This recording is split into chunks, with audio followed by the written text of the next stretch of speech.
Tapos tayo mag-market. Dito tayo galing. Dito tayo sa truck. Malapit na kasi ang loading ko bukas. Umaga pa naman. Alas 3 pa ngayon ng hapon. Kaya nakapamili na tayo dito sa Kerpin. Ayan yung truck natin. Oh. Allowed naman dito eh. Kasi di 20 lang naman ang karga, ano natin eh, pila. Empty yan, loading bukas. Then drop off sa Belgium. Somewhere in Belgium terminal.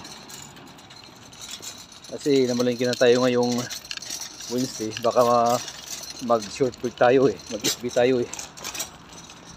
Right? Yan, sakop naman. Walang problema yan. Ayan. 5 kilometers na lang sa loading bukas. May parkingan naman doon.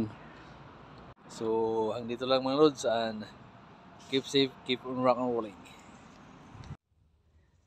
Yan tayo kanina. Okay naman dito, pumarada eh. Kasi di 20 lang tayo eh. Loading bukas. Alright? So, nakapamili na tayo.